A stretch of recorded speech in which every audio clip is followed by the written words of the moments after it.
principal des consciences, il passe essentiellement par la révélation. Il passe par la lumière de la révélation. Et c'est à travers la lumière de la révélation qu'on peut parler d'une conscience éveillée. C'était le cas avec, il suffit de jeter un petit coup d'œil rapide sur la biographie du prophète sallallahu alayhi wa sallam, Sira Nabawiyya, et on verra comment les gens étaient en péninsule arabique et comment le monde était avant la révélation et après la révélation, à quoi les choses ont commencé à ressembler, comment la surface de la planète a complètement changé à partir du moment où la lumière a été révélée. Bon, ça, c'était juste pour dire que l'essentiel de l'éveil des consciences, il se passe essentiellement par la révélation. Donc, chaque fois qu'on a la possibilité de revenir à cette lumière, revenir au Coran, revenir à la tradition du prophète sallallahu alayhi wa sallam, Sunnah Nabawiyya, chaque fois qu'on a la possibilité de revenir, c'est une possibilité de reprendre en main sa vie, de reprendre en main la vie de sa famille, de reprendre en main son esprit, son équilibre. Et c'est tout à fait normal parce que la révélation, c'est la parole d'Allah Azza wa Jalla, la parole du Créateur. Il a créé, il sait, subhanahu wa ta'ala, il sait quels sont les éléments avec lesquels peuvent fonctionner aussi bien les individus que les groupes, que le groupe soit réduit, groupe, famille, société, nation, etc. Donc, et il connaît aussi les dysfonctionnements, c'est-à-dire il sait qu'est-ce qui peut causer les dysfonctionnements dans ces relations. Et à travers la révélation, il nous a dit, voilà, suivez ce chemin, ne suivez pas ce chemin-là. Et plus on s'attache correctement à la révélation, mieux on se portera aussi bien à l'échelle individuelle qu'à l'échelle du groupe. Et il y a des personnes qui pourraient dire que quelque part le titre ou l'intitulé de cette intervention, il est peut-être un peu exagéré quelque part, là, négativement exagéré dans le sens quand vous dites avant que les foyers ne s'effondrent, c'est-à-dire que il y a plus de risques d'effondrement de foyers que le risque de maintien.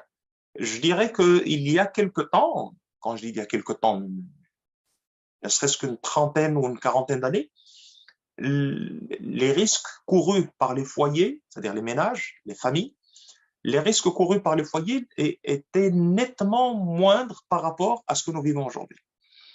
Il suffit de demander aux chiffres, les chiffres ne mentent pas, ils sont là. Je donnerai juste un exemple par rapport au Maroc. D'après le HCP, c'est le Haut Commissariat au Plan, c'est là d'où nous prenons, c'est un petit peu l'équivalent de l'INSE en France, c'est la source officielle des chiffres. La source officielle des chiffres, eh ben, il dit que en 2021, on a enregistré pratiquement l'équivalent de 26 000 cas de divorce. Par rapport à 2020, où l'on a enregistré 20 000 cas de divorce. Donc, si on revient dans le temps, ben, on va se retrouver avec 1 millier, 2 000, 3 000 cas de divorce. Donc, on voit un petit peu l'ascension en crescendo du nombre de divorces. Et ça, c'est une sorte de, je dirais, c'est une sorte de thermomètre dont nous sommes supposés lire correctement les graduations. C'est-à-dire que ce sont des foyers qui disent il y a quelque chose qui ne fonctionne pas. Et peut-être que la seule solution que nous avons trouvée, c'est la solution du divorce. Pourquoi les gens avant ne divorçaient pas? Pourquoi maintenant ils divorcent? Pour plusieurs raisons. Avant, le divorce n'était pas perçu de la même manière qu'aujourd'hui. Le divorce, par exemple, avant, il était mal perçu. Je ne parle pas de la femme divorcée, je ne parle pas de l'homme divorcé, je parle du divorce en lui-même. Il était mal perçu. Est-ce que le divorce, quelqu'un va poser la question, est-ce que le divorce, il est interdit en islam? Non, le divorce n'est pas interdit en islam. Quand le christianisme a été dévié du message que Jésus, Isa alayhi salam, il a transmis de la part d'Allah Azza wa Jal, ben, les gens se mariaient et divorçaient. Mais quand le christianisme a été dévié, ben, on a enlevé la composante du divorce. Il n'y a plus de divorce. La preuve, c'est les gens l'entendent et ils sont quelque part émerveillés. Et des fois, ils sont un peu trop émerveillés qu'ils oublient le risque et le danger qui est prononcé dans la fameuse phrase « Je vous déclare mari et femme unis par les liens sacrés du mariage jusqu'à ce que la mort vous sépare ». Autrement dit, l'option divorce n'existe pas. Après le vote de la laïcité au niveau de la Constitution en France en 1905, ben, le mariage se fait et religieusement à l'église et civilement à la mairie, mais au niveau du divorce, jamais on assistera à une cérémonie religieuse du divorce. Ça n'existe pas en christianisme. Pourquoi? Parce que ça a été dévié et ça a pris un chemin qui est loin de la nature humaine. les gens ne sont pas tous faits pour continuer ensemble. Mais est-ce que cela veut dire que c'est une solution qui est valable pour tout le monde? Non, ce n'est pas une solution qui est valable pour tout le monde. Mais c'est une option. Quand on atteint l'extrême au niveau du foyer, on parlera un petit peu des raisons, quand on atteint l'extrême ou l'extrémité de toutes les solutions possibles et imaginables, et on atteint le degré où l'on va commencer à se faire du mal, mais réellement se faire du mal, soit d'une part et de l'autre par rapport au couple, ou bien par rapport aux enfants, là, c'est un petit peu comme le traitement par médicament n'agit plus et l'on a besoin d'une opération chirurgicale. L'opération chirurgicale en elle-même, ça fait mal, ça laisse des cicatrices et tout, mais des fois, c'est obligatoire pour préserver ultérieurement la santé de l'individu. Donc, le divorce était mal perçu, par rapport, par exemple, dans la culture arabe, le divorce, ils savent que religieusement, c'est permis, mais quand la tradition a pris le dessus par rapport à la religion, ben, le divorce, il était mal perçu. Ce qui a fait que les gens pouvaient supporter n'importe quoi, mais pas l'étiquette de couple divorcé. Donc, cela amoindrissait le nombre quand même de divorces. Ce que c'est bien, ce que c'est pas bien, ça c'est autre chose, on en discutera après. Deuxièmement, les gens, entre guillemets, quand ils se comparaient les uns, parce que l'être humain, il ne peut pas ne pas se comparer aux autres. Quand les gens se comparaient, la majorité des foyers, c'était des foyers unis. Même, ne serait-ce que superficiellement, mais le foyer, officiellement, il était uni.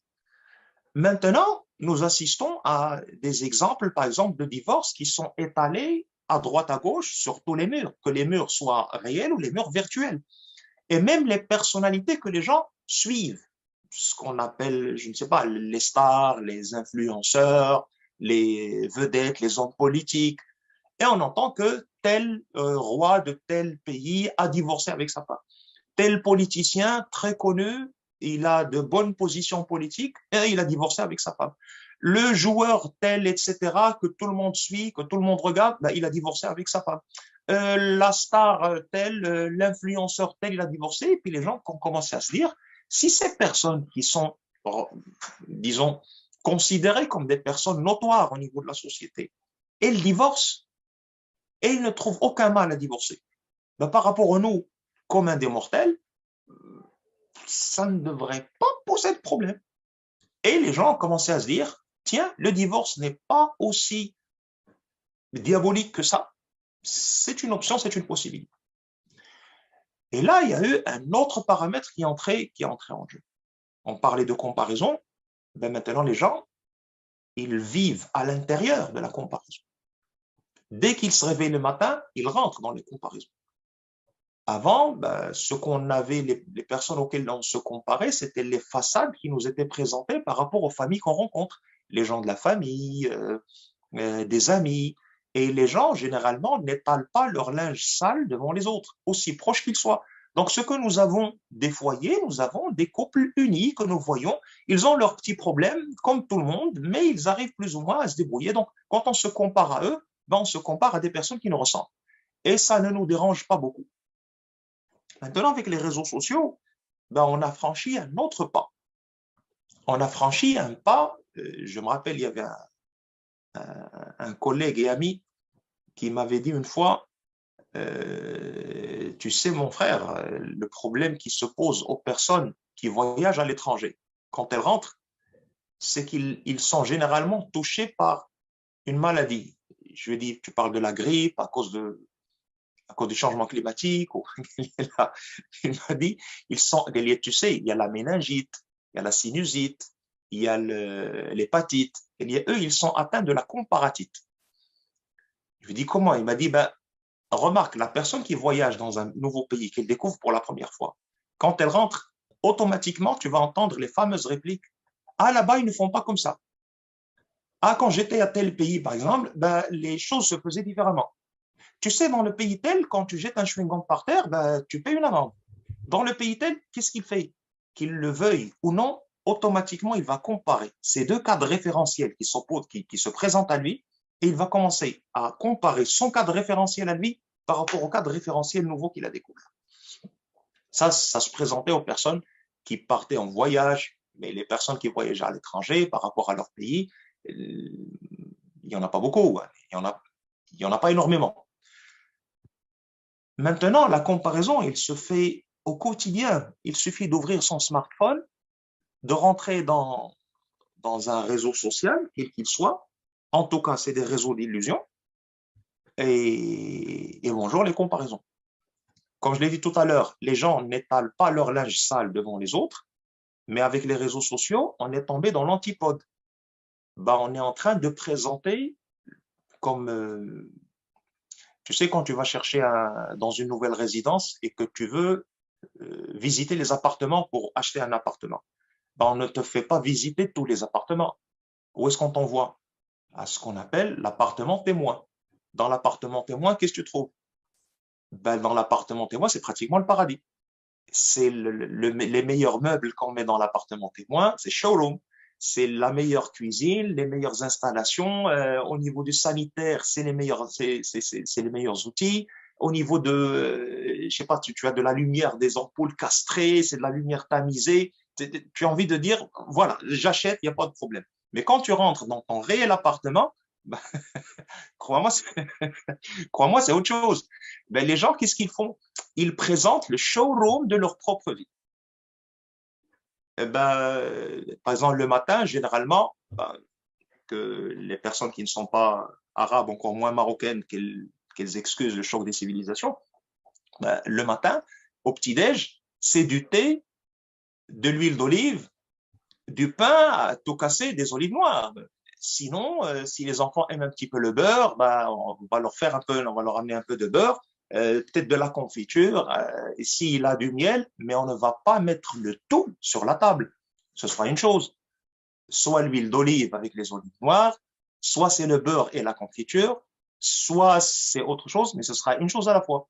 Par contre, il arrive des fois, par exemple, un dimanche matin, ben, je vais servir la table et je vais me casser la tête à préparer le petit-déj pour les gosses. Je vais mettre de l'huile d'olive, je vais chercher le meilleur ustensile. Tu vois, tu connais donc les ustensiles qu'on met dans la vitrine, qu'on ne présente qu'aux invités, etc., dans lesquels Vincent n'a jamais mangé. Tu vois, c'est un peu, c'est un peu le genre. Ben, on va sortir avec l'ustensile, on va mettre de l'huile d'olive, un autre ustensile avec des olives noires bien présentées et tout. Mais tout ceci, c'est pas pour les enfants, c'est pas pour le mari. Si le mari le fait, c'est pas pour sa femme, mais c'est pour que ce soit pris en photo et pour que ce soit posté sur le réseau social. Hmm. Moi, je n'ai pas la possibilité de déposer tout ce tralala. C'est un buffet, c'est pas un petit-déj. Je n'ai pas la possibilité de déposer ce buffet dans ma maison. Par contre, j'ai un téléphone et je me réveille le matin avec un peu d'huile d'olive, du pain et café au lait ou peut-être du thé. Mais quand je vois ce que la personne a posté, et cette personne, je la connais, elle a peut-être le même statut socio-économique que moi.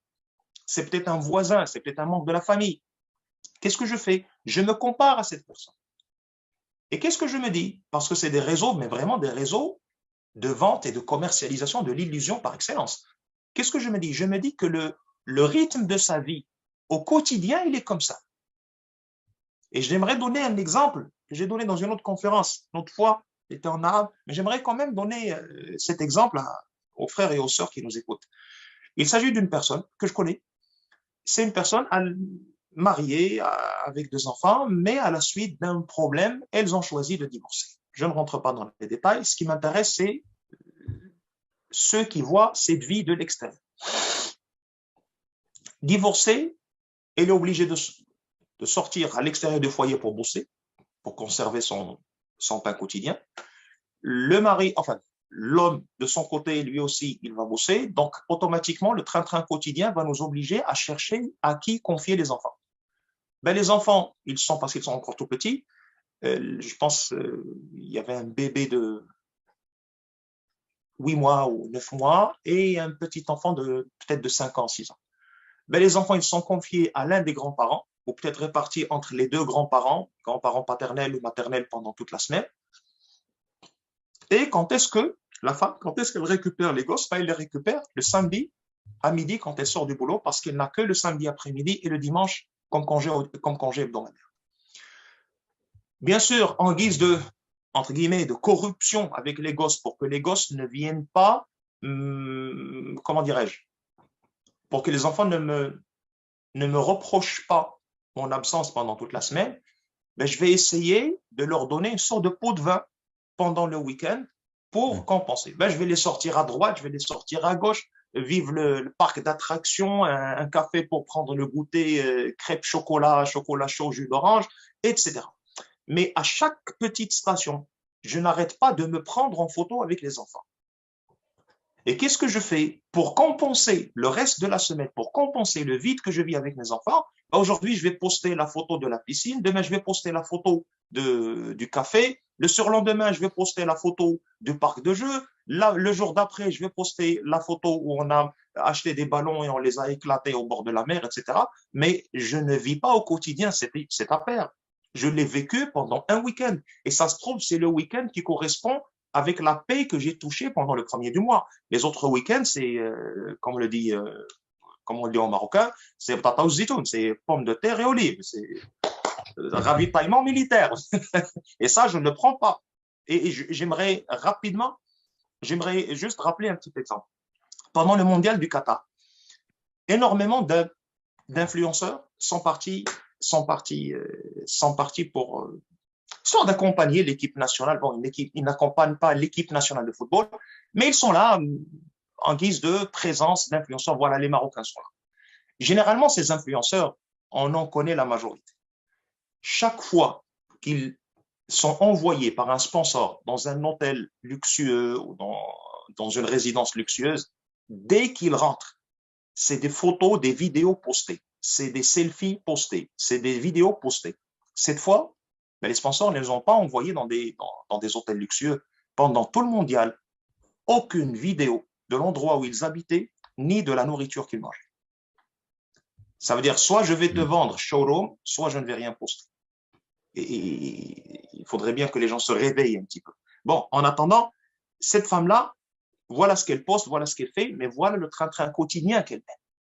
Je laisse imaginer les frères et sœurs qui nous écoutent, je les laisse imaginer la souffrance vécue au quotidien entre le déchirement de ce couple, déjà le déchirement entre l'homme et la femme, comme le disait Jacques Brel dans l'un de ses poèmes.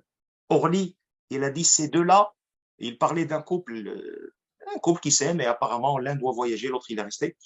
Il a dit ces deux-là ne se séparent pas, ces deux-là se déchirent.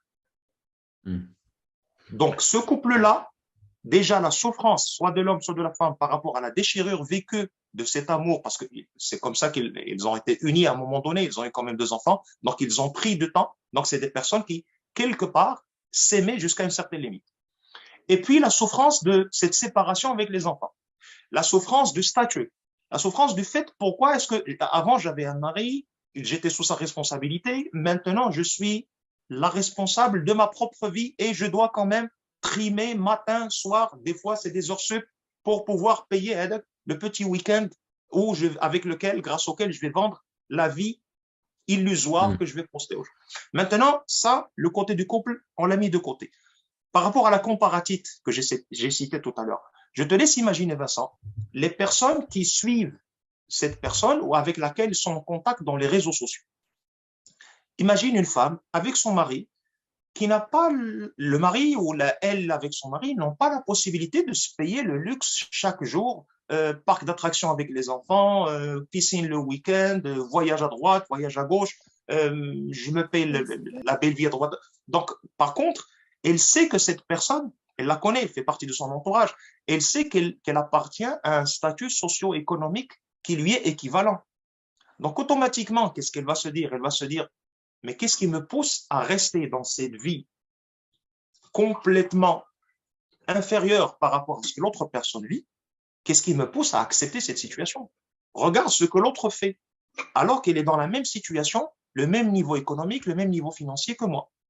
La sœur, pour ne pas dire la nana, la sœur qui voit ceci de l'extérieur, elle a l'impression, elle vit l'illusion que cette dame-là, elle est là, c'est sa vie quotidienne, c'est un bonheur au quotidien.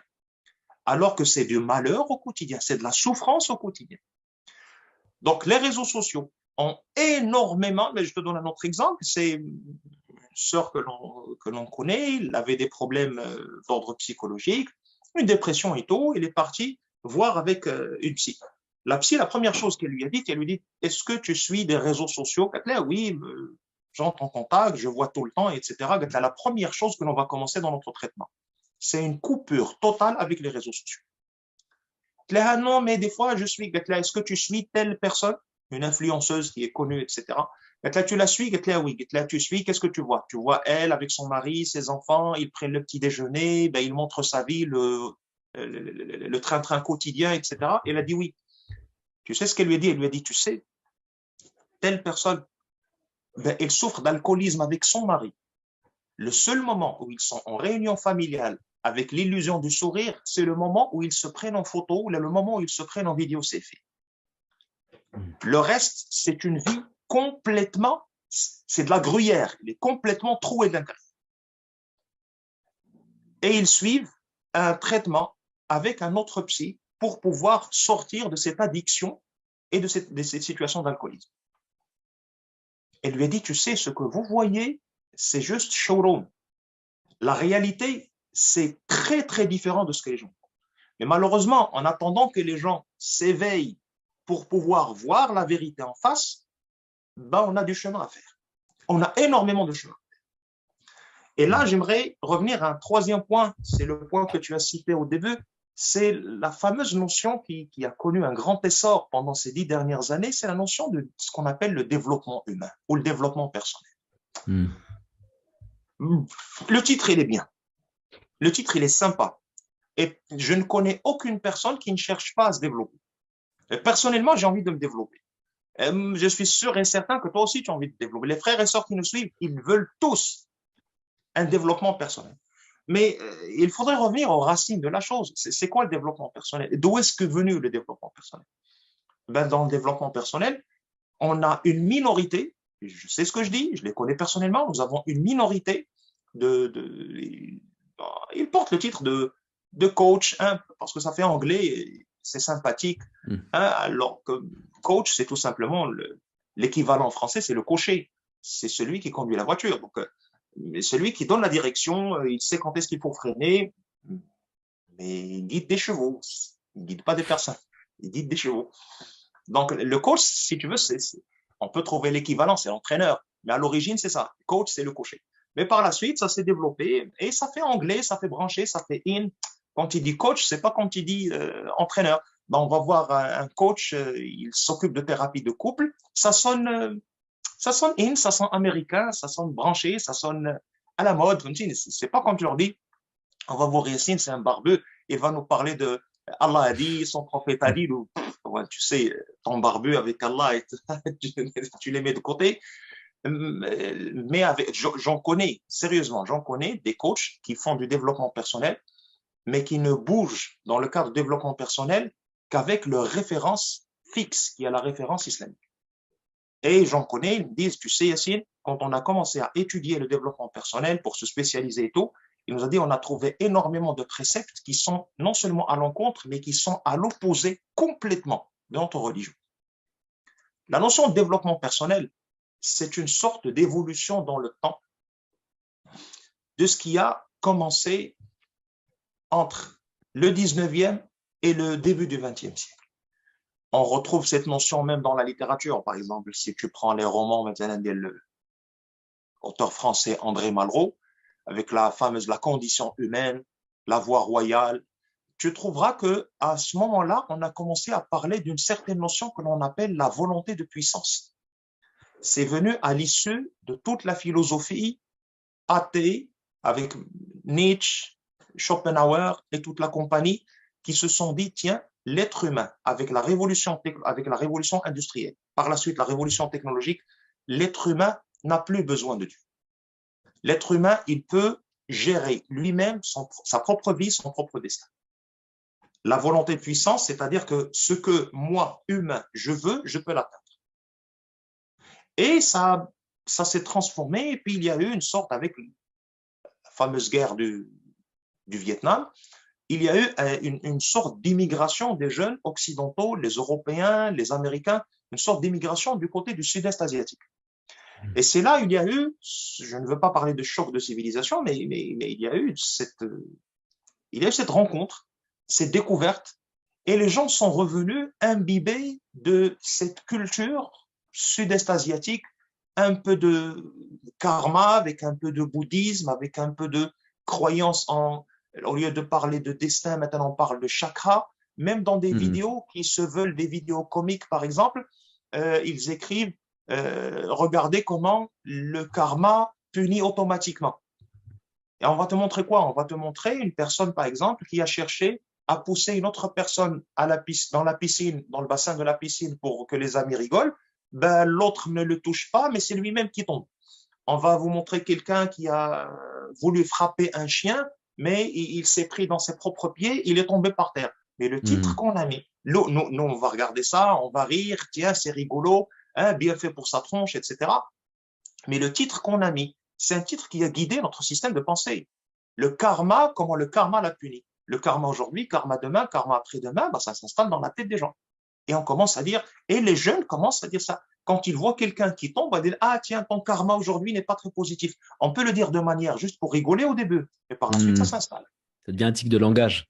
Exactement. Et quand ça devient un tic de langage, ça devient un mode de pensée par la suite, un mode de pensée collectif.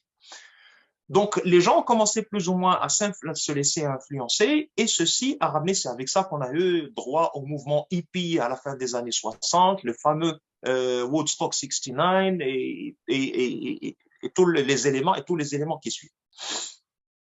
De toute façon, dans le fameux film de Tom Hanks, Forrest Gump, on a touché mot de cet élément-là. Et puis par la suite, il y a eu cette influence qui est venue, mais quand tu viens dire aux gens, tiens, aujourd'hui, on va faire une séance de développement personnel. Bouddha a dit, les gens vont automatiquement être réticents à cet élément-là. Donc, qu'est-ce que je vais essayer de faire? Ben, je vais essayer de dire, tiens, les musulmans, ils ont cette histoire d'attachement à la révélation. Le wahi, le Coran, Sunna, la tradition du prophète sallallahu alayhi wa sallam, ses dires, ses paroles, ses actions et tout. Ben, tiens, est-ce qu'il y a possibilité quelque part d'envelopper cette nouvelle tendance avec des petits préceptes islamiques? Si tu veux, c'est l'islamisation du développement personnel. Un objet marketing, quoi. Un objet marketing pur et dur. Pire encore, c'est un objet marketing qui fait passer des notions d'ordre islamique de par le titre, mais à l'intérieur, ça n'a rien à voir avec l'islam. On peut même des fois tomber dans l'associationnisme. Shirk, et billah. Parce que quand tu dis à quelqu'un, tu sais, il suffit de penser vraiment de manière forte à quelque chose. Et quand tu y penses fortement, ben, il va se réaliser. Ben, si je croyais que j'étais comme ça, je crois que je ne me dirigerais pas du côté de la Kaaba, c'est du côté de ma propre maison que je vais me diriger pour faire la prière. Je suis devenu un Dieu dans ce sens-là. Je pense à la chose, elle est là. Il n'y a que Dieu qui dit soit, et cela fut. Donc quand j'y pense, fameuse loi de l'attraction, etc. Non, ce que nous avons, nous, en tant que musulmans, nous avons la notion de l'intention, al-niyya, mais nous avons surtout la notion de la croyance en Allah Azza wa Jal, al-yaqin, Allah subhanahu wa ta'ala. Et ce yaqin, cette forte croyance en Allah subhanahu wa ta'ala, ce n'est pas elle qui fait que ce que nous demandons à Allah, Allah Azza wa Jal le réalise. Non, pas forcément. Nous demandons à Allah subhanahu wa ta'ala, il exauce nos vœux, mais en fonction des trois formes avec lesquelles Allah Azza wa Jal exauce les vœux. Ben, soit Allah Azza wa Jal, il te réalise ce que tu as demandé, il te le donne tout de suite dans le dunya, aujourd'hui, après quelques années, mais il te le donne. Tu as demandé des enfants, Allah Azza wa Jal te les donne, maintenant ou après. Tu as demandé une voiture, Allah Azza wa Jal te la donne, maintenant ou après et tout. Ça dépend. Sinon, Allah subhanahu wa ta'ala, quand tu lui demandes quelque chose, ben, il ne te le donne pas dans ce bas monde, mais il te le laisse pour l'au-delà. Ça, c'est une forme de réponse d'Allah Azza wa Jal. Même que les gens à qui les vœux n'ont pas été exaucés dans le bas monde, quand ils retrouvent ce qu'Allah Azza wa Jal leur a réservé dans l'au-delà, ils se disent, on aurait bien aimé qu'Allah Azza wa Jal ne nous ait exaucé aucun vœu dans ce bas monde et qu'il nous ait laissé le tout pour le paradis, tellement c'est grand ce que nous avons retrouvé là-bas.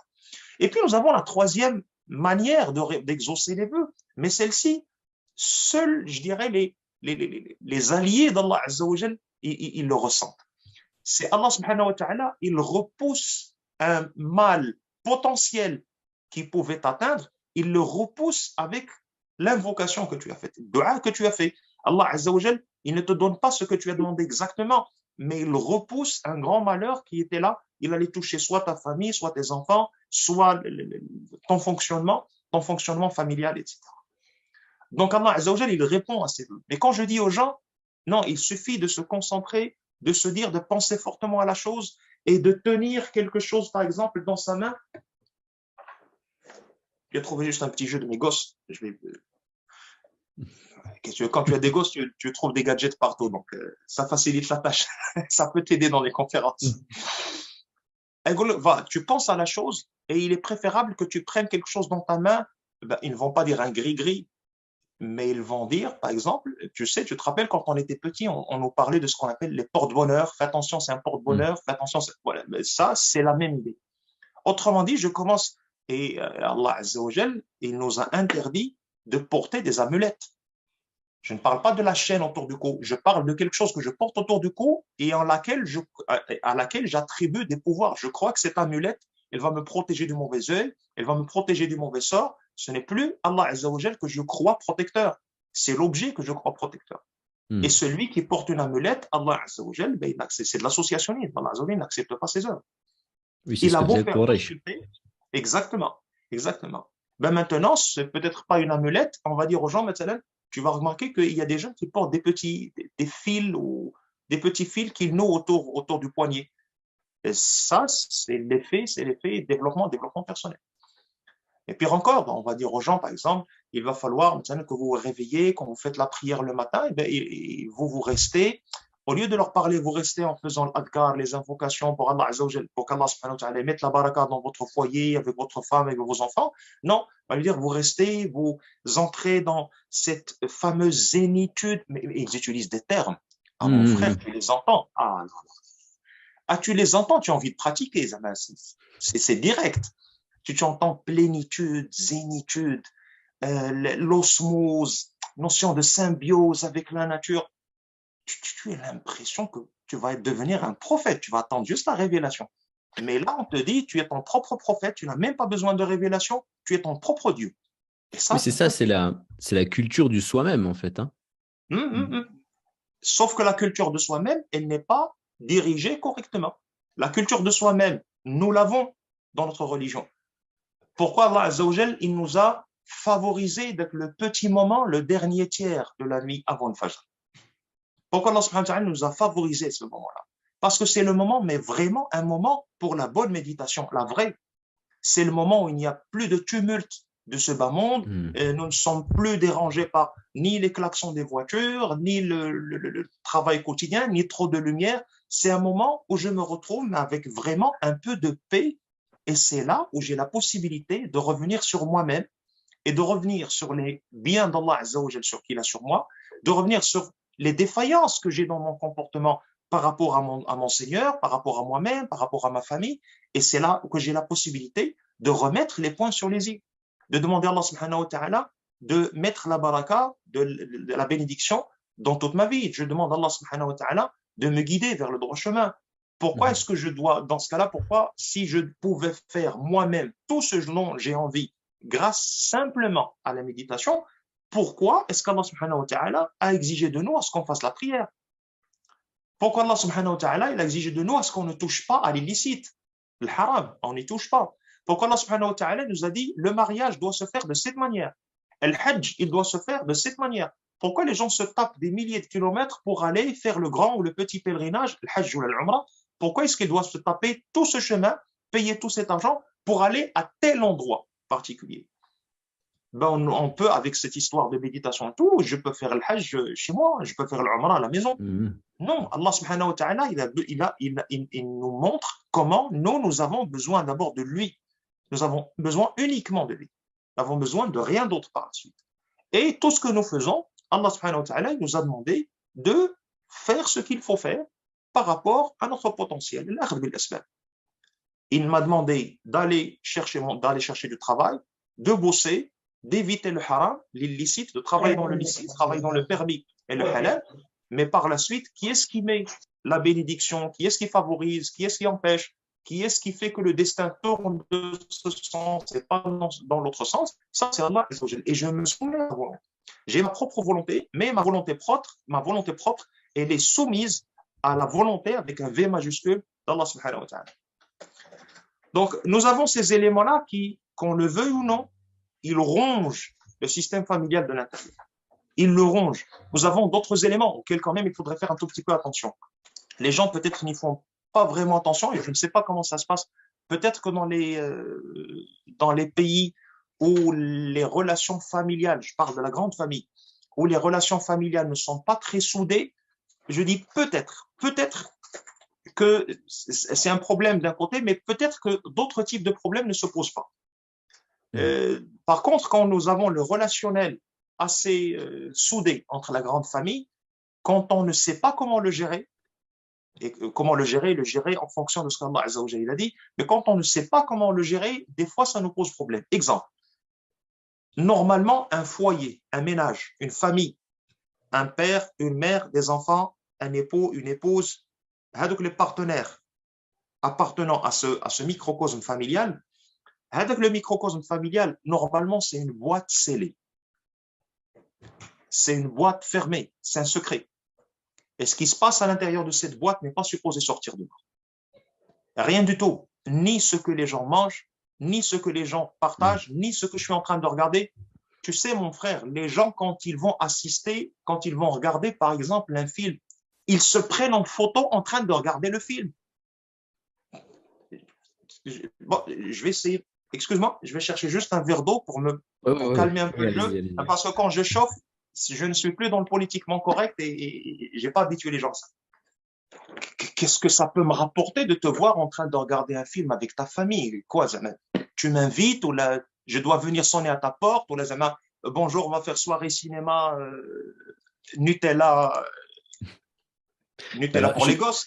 Justement, si je peux juste me permettre de faire un premier point qui m'interpelle parce que de tout ce qu'on a échangé jusque-là, tout ce que vous m'avez dit, ce que vous avez dit aux personnes qui nous regardent, finalement, l'élément principal, l'élément moteur de tout ça, c'est le fait que la nature de l'homme, avec un grand H, c'est qu'on se compare aux autres. Et que finalement, c'est presque comme si c'était une maladie qui était en nous et dont les réseaux sociaux et toute la vie moderne qu'on connaît vient éveiller cette maladie-là et vient la faire s'accentuer avec tous les côtés néfastes qu'on connaît. Et finalement, la première connexion que je fais, c'est que finalement, cette maladie-là, son vaccin, cette maladie, c'est pouvoir se comparer, par exemple, au prophète, alayhi salatu wassalam.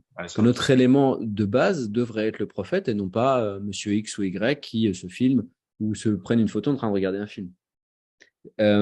Du coup, alors, peut-être que j'accélère un petit peu les choses, vous allez me dire si c'est prévu, mais quelle serait finalement la bonne réaction, la bonne chose à faire? Est-ce que on serait dans l'idée de lâcher complètement les réseaux sociaux parce que ce serait la kryptonite du musulman, ou est-ce qu'il faudrait simplement éveiller la conscience, prendre conscience de la gravité de la chose et du côté nocif pour essayer d'utiliser à bon escient? Qu'est-ce qu'il faut faire en gros? Bien. Donc, je termine juste une petite idée parce que comme tu le sais, je n'aime pas rentrer trop dans les détails. Je préfère donner de grands axes et les gens, les détails, parce que c'est pas des solutions sur mesure. Chaque couple, chaque foyer, chaque personne qui n'est pas encore mariée va chercher sa propre solution à elle. Mais faire attention, avoir des garde-fous quelque part par rapport à ces éléments-là qui peuvent quelque part atteindre négativement la vie du foyer. Ce que je voulais dire avant cela, c'est parmi les éléments, par exemple, qui détruisent le couple, c'est quand on sort les secrets du foyer à autrui. Des fois, on pense bien faire, mais on le fait mal. Des fois, on pense bien faire, mais on le fait mal. Exemple, quand il y a quelque chose qui ne va pas très bien dans le couple, entre le mari et sa femme, quand il y a quelque chose qui ne va pas très bien dans la vie de couple, normalement, nous sommes assez majeurs, parce que le jour où je suis venu demander la main de cette femme, ben, il était assez majeur pour qu'on puisse fonder ce couple, et j'étais assez majeur pour venir prendre cette décision de demander sa main, et il était assez majeur pour prendre la décision d'accepter ma demande. Donc, quand nous avons un petit problème à gérer, un grand problème à gérer, un problème moyen à gérer, nous sommes quand même assez majeur pour pouvoir le discuter avant que le problème n'éclate en dehors. C'est-à-dire, est-ce que cela veut dire que je ne suis nullement appelé à faire intervenir quelqu'un dans mon couple? Non, je n'ai pas dit cela. On peut faire intervenir quelqu'un de l'extérieur. Mais Allah Azza wa Jalla, qu'est-ce qu'il a dit? Il a dit fab'athu, c'est-à-dire là où nous n'avons plus, on ne trouvons plus de solution à deux. Et il nous faut quand même l'intervention externe. Mais l'intervention externe, on ne devrait y faire appel que lorsque nous avons puisé toutes les ressources possibles et imaginables à l'intérieur du couple. Allah Azza wa Jalla dit fab'athu hakaman min ahli. Le hakam, c'est l'équivalent de l'arbitre. Mais le terme arbitre, c'est juste pour arbitrer, c'est pour dire voilà ce qui est bon, voilà ce qui est mauvais. Mais il lui manque le sens que nous retrouvons dans le terme hakam. Hakam, c'est issu de l'hikma, la sagesse. Donc la personne que je vais faire intervenir dans mon couple, non seulement je la fais intervenir pour qu'elle écoute les deux parties, qu'elle propose une possibilité de solution, mais il faudrait que ce soit une personne dotée de sagesse. La première manifestation de la sagesse de cette personne, c'est qu'il ne va pas sortir le secret de ce couple en dehors. Et dans l'actualité que nous vivons, Vincent, et surtout pour les familles, les familles, je parle des familles, les familles marocaines, les familles arabes en général, la sagesse ne fait presque plus partie de l'intervention, on ne retrouve presque plus de la sagesse quand il s'agit de faire intervenir les parents dans le couple. Il est préférable de chercher une personne étrangère à la fin. D'accord. Ouais. Parce que la maman, ce ne sont plus les mamans des compagnons du prophète salam, ou des tabi'in ou de ceux qui les ont suivis, des personnes dont le cadre référentiel premier, priorité première, c'est qu'est-ce que Allah Azza wa Jalla il veut de moi à ce moment-là. Maintenant, c'est la tradition qui prime, c'est les relations sociales qui priment, c'est les sentiments qui priment, c'est les émotions qui priment.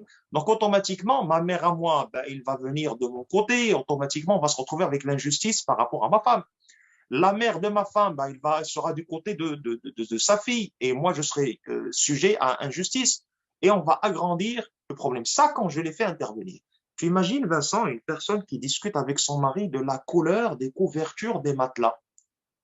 Il va retrouver le soir l'information sur la couleur, l'information sur les prix, l'information sur le projet de changement de couverture des matelas, il va le retrouver dans le foyer de ses beaux-parents.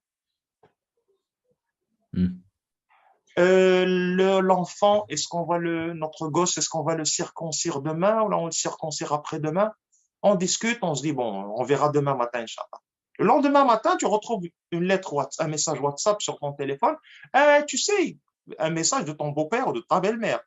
Tu sais, je préfère qu'il soit circoncis pendant les prochaines vacances. Comme ça, il y a ta belle-sœur qui va venir de Belgique et ton beau-frère qui va venir d'Alger ou venir de Casablanca.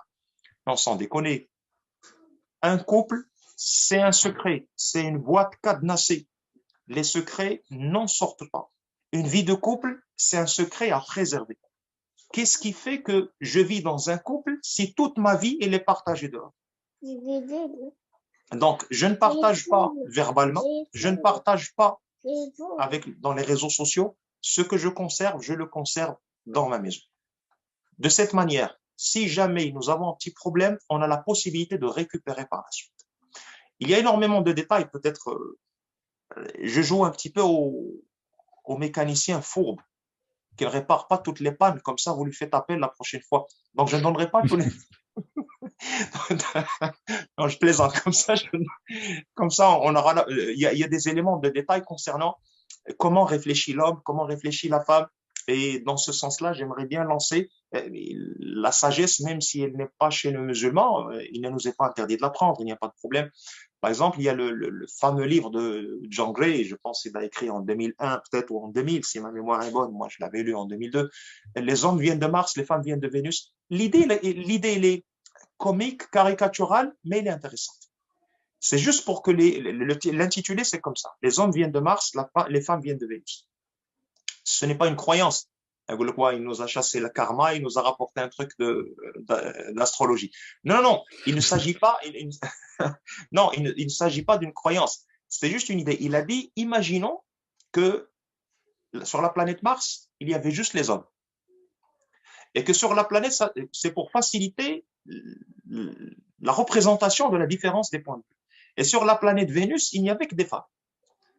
Ben, les hommes, voilà comment ils gèrent leur vie. Voilà quand ils livrent, par exemple, quand ils rencontrent un problème, ben, ils vont s'enfermer dans une caverne, ils vont parler à personne. Sur la planète Mars, c'est aride, on ne s'occupe pas beaucoup du paraître, on ne s'occupe pas beaucoup les couleurs, la présentation et tout. L'essentiel, quand on a des problèmes, on va régler les problèmes. Quand on a un tic quelque part, ben, on va essayer de trouver une solution. Du côté de la planète Vénus, non. Ben, c'est des fleurs partout, c'est des guirlandes, c'est de la bonne présentation, c'est beau à voir. Quand une femme a un problème, ben, elle va rassembler ses copines, ben, elles vont en parler à cœur ouvert entre elles, etc. On peut pleurer, mais par la suite, on va rire. À la planète Mars, un homme ne pleure pas. Quand il a un problème, il va se renfermer et tout. Et à un moment donné, ils se sont dit, ah tiens, sur telle planète et telle planète, il y a des personnes différentes. Et les hommes sont venus pour rendre visite aux femmes, et c'était féerique au moment où ils étaient en train de se découvrir. Tiens, vous faites comment à cela? Nous, on fait ceci. Ah, tiens, ça, c'est intéressant. Et vous faites comment? Ah, tiens, nous ne faisons pas comme ça, mais c'est très beau. Et puis, ils se sont dit, tiens, bon, la planète Vénus ne nous suffit pas, Mars n'est pas très accueillant, et si on fait un terrain neutre où nous pourrons vivre ensemble? Ben, ils sont venus sur la planète. Tant qu'ils étaient encore en train de se découvrir et de vivre avec les différences comme étant quelque chose de naturel, les différences de caractère, les différences de comportement, les différences de réaction, c'était beau à voir. Et puis, à un moment donné, les hommes ont oublié que les femmes étaient différentes et ils ont voulu leur faire mener le rythme de vie que eux ils menaient. Les femmes, de leur côté, elles ont oublié que les hommes venaient de Mars. Elles ont cherché à ce que les hommes réfléchissent de la même manière que réfléchissent les femmes. Et on a oublié que nous étions différents. On a essayé de s'imposer l'un à l'autre son propre rythme de vie. Ça a bloqué, ça n'a pas marché. Donc, autre chose qui fait que le couple ne fonctionne pas correctement, c'est que l'homme ne prend pas en considération que la créature qui s'appelle femme, bien sûr, je suis en train de parler de couple par rapport au cadre référentiel humain, même pas islamique. C'est-à-dire un couple XX, XY, un homme, une femme. Un couple de famille, époux 1, époux 2, chercher quelqu'un d'autre pour parler de ça, pour moi, c'est pas humain. Homophobe, je ne sais pas. Je suis ici au Maroc, je dis ce que je veux. Vous, ça vous regarde, débrouillez-vous. Pas de drapeau arc-en-ciel. Le seul arc-en-ciel que je connais, c'est celui qui est créé avec l'effet de l'illusion quand il pleut et il y a le soleil. À part ça, laisse tomber. Ça s'appelle une famille. Deux femmes, comment ils vont avoir un gosse? Automatiquement, ben, on va chercher, excuse-moi, la parenthèse, tu peux, je sais pas, tu as envie de la couper par la suite, moi, je la coupe pas, voilà. Je vais avoir les GIGN qui vont sauter par la fenêtre, là, moi.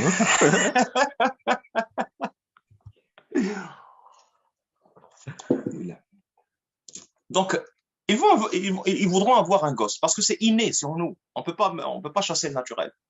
Eh ben, c'est inné, c'est en nous. Ils veulent avoir un enfant. Donc, automatiquement, on va faire appel à l'insémination artificielle. Donc, le spermatozoïde qu'on va chercher, c'est quelqu'un qu'on ne connaît pas. Autrement dit, c'est du zina. C'est de la fornication en direct. Et qui est-ce qui va assurer l'arbre généalogique de cette famille? C'est qui le père? Enfin, les femmes, elles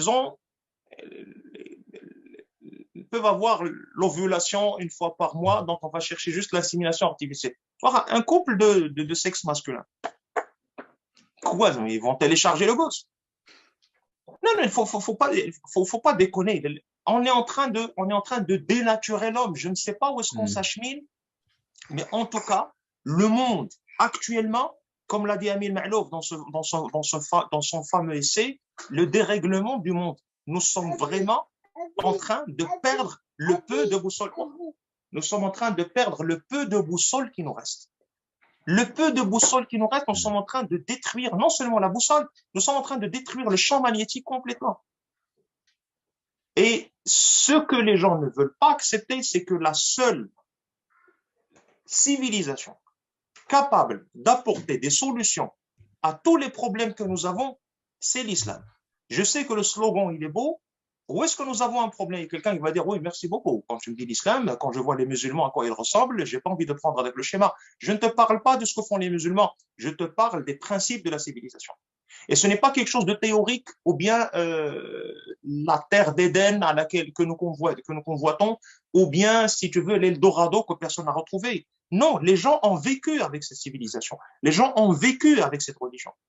Et on a connu la prospérité pendant des siècles au niveau de l'histoire. Il y a eu des défaillances, c'est humain. Mais en tant que civilisation, avec un C majuscule, oui, l'islam, il a la solution. Et les gens ont vécu avec cette solution. Les gens ont vécu l'épanouissement avec cette solution. Quand on a dévié du réel droit chemin tracé par Allah Azza wa Jalla et concrètement par son prophète sallallahu alayhi wa sallam, nous nous sommes retrouvés dans tous les problèmes que nous voyons maintenant. Bien, maintenant, reprenons, parce qu'il faudrait vraiment que les gens remercient Allah Azza wa Jalla matin et soir, et la phase intermédiaire du fait qu'ils sont musulmans. Allez voir les personnes, et là on a un réel exemple devant nous, allez demander aux personnes converties. Les frères et les sœurs musulmans, ici, c'est-à-dire de naissance musulmane, et ont grandi dans un foyer musulman, Wallah al-Adim Vincent, nous pouvons faire tout ce que nous voulons, jamais nous ne toucherons directement et concrètement ce que c'est que la notion des ténèbres à la lumière. Nous savons ce que c'est. On peut être un petit peu dans quelques petites ténèbres, par exemple, genre les péchés que nous commettons, les imperfections dont nous sommes faits, etc., vers la lumière de la guidance, etc. Mais être complètement dans les totales ténèbres, le kufr, et passer du côté de l'islam, là, il n'y a qu'un converti qui peut te parler de ça.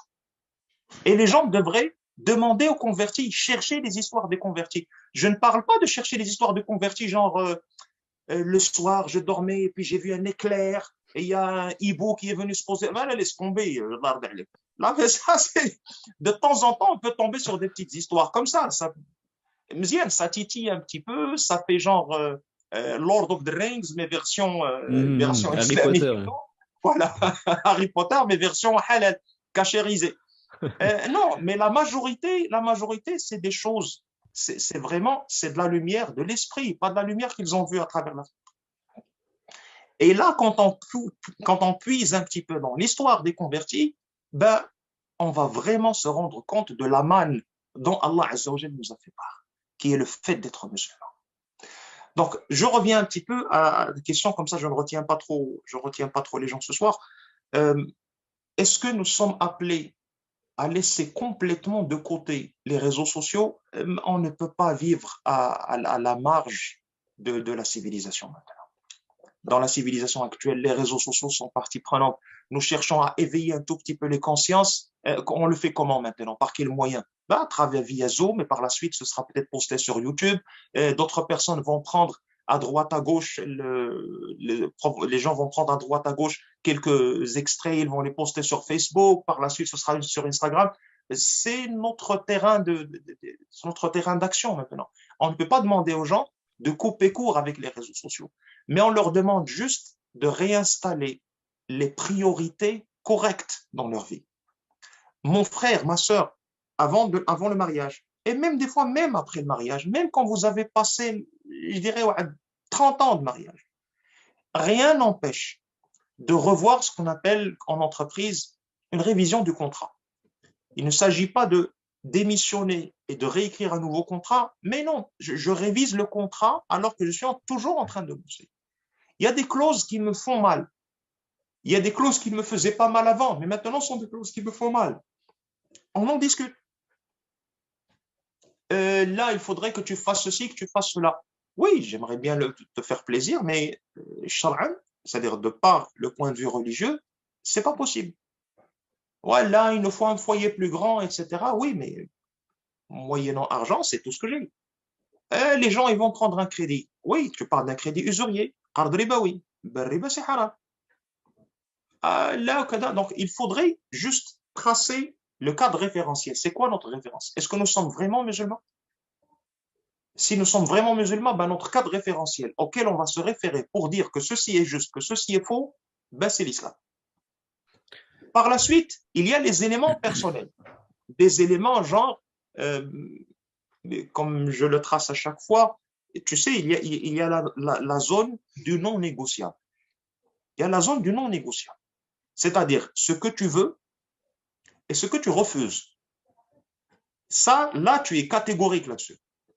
Bien sûr, en fonction de ton, comme on l'a dit, en fonction de notre cadre référentiel. Par exemple, il y a quelqu'un qui va se dire, la demoiselle, elle est sympathique, elle est jeune, elle est gentille et tout, mais elle ne fait pas sa prière. Moi, je refuse catégoriquement, il va dire par exemple, moi, je refuse catégoriquement d'épouser une personne qui ne fait pas sa prière. C'est bon, ça c'est pour lui. Ça c'est la partie, c'est du non négociable. Et elle dit, oui, il est gentil, quand il a rencontré mon père la première fois, c'était à la mosquée, donc il fait sa prière, mais il fume. Il fume la cigarette. Moi, pour moi, la zone du non négociable, je ne peux pas épouser quelqu'un qui fume. Ça, c'est personnel. Il faudrait que toi, il faut que juste que ce soit clair dans ta tête. Qu'est-ce qui est pour toi qui fait partie du vouloir et qui fait partie du refuser?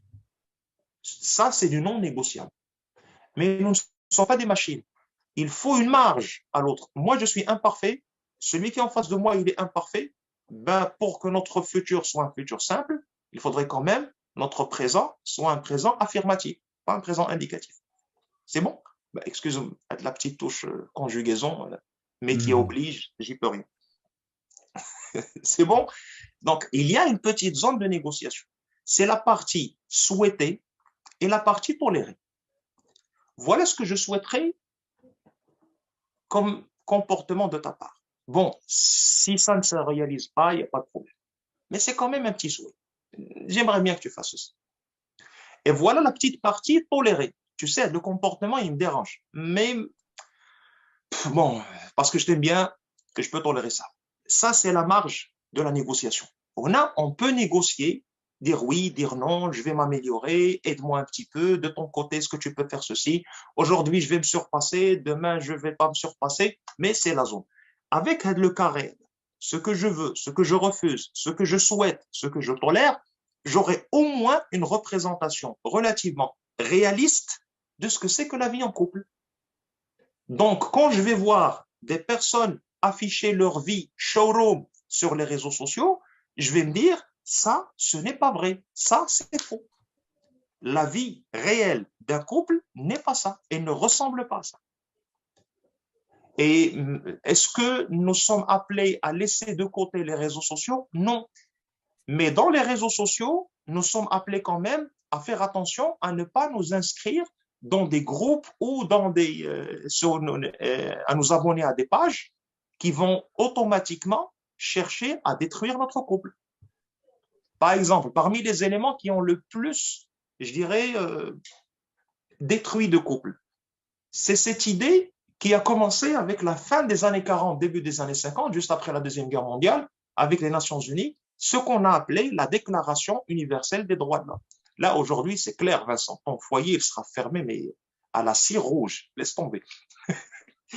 C'est ce qu'on appelait la fameuse Déclaration des droits de l'homme, 1948. Bon, les droits de l'homme, je peux fermer les yeux, ça passe, c'est un homme avec un H majuscule. Mais par la suite, on a commencé à parler maintenant des droits de la femme.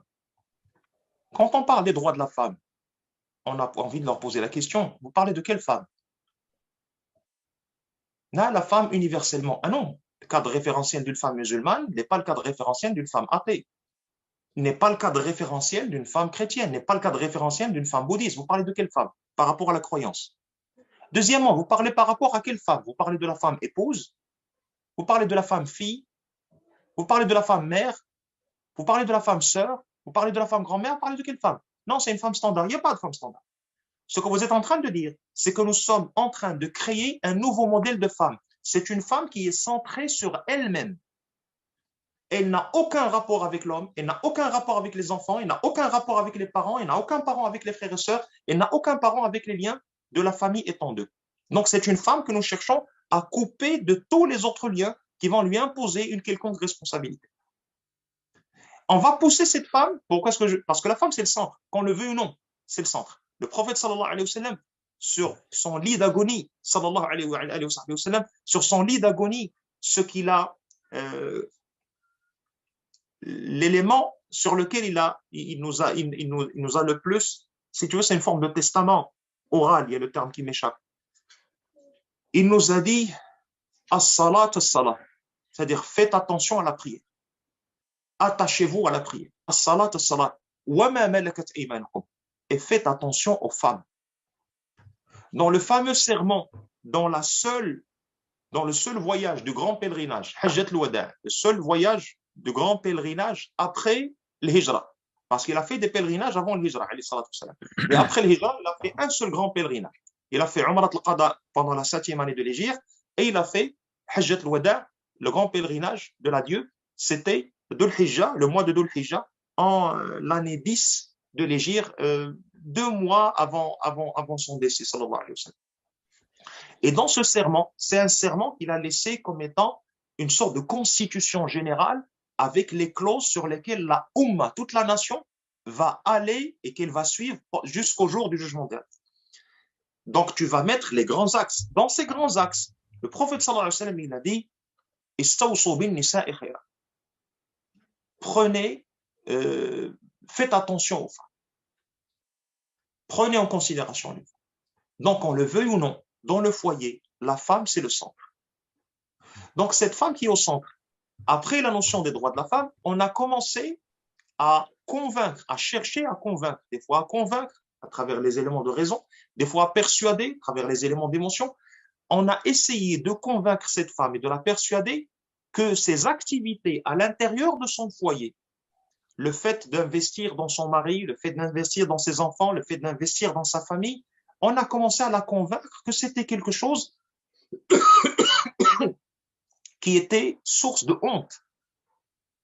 Je me rappelle, quand nous étions petits, ma génération à moi, quand nous étions petits, je dirais il y a 40 ans, 39 ans, à l'école primaire, quand on nous demandait de dresser la fiche personnelle, nom, prénom, on nous disait quel est le travail de votre mère. Par exemple, le travail de votre père, drôlement employé dans une entreprise, ou policier, ou un truc du genre. La mère en mettait responsable de foyer. Alors,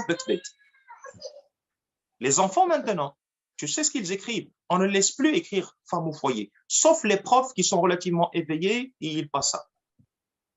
Sur les cartes d'identité nationale, c'est-à-dire le document officiel. Avant, maintenant, on ne met plus la fonction. Avant, il y avait la fonction. La femme, officiellement, c'est-à-dire le pays, il reconnaissait ça. De par le côté légal, officiel, on mettait responsable de foyer. Maintenant, on n'écrit plus cela. Fonction de la mère, si elle n'a pas une activité professionnelle en dehors de son foyer, on met n'ayant. Ça veut dire qu'elle est sans fonction. Ça veut dire l'éducation des enfants, ce n'est pas une fonction. La prise en considération de ce mari qui va sortir pour revenir préserver la famille, ce n'est pas une fonction. Le fait de préparer les générations qui vont venir par la suite, et ils seront des générations de personnes qui adorent Allah Azza wa Jal, ce n'est pas une fonction. Juste une toute petite demande.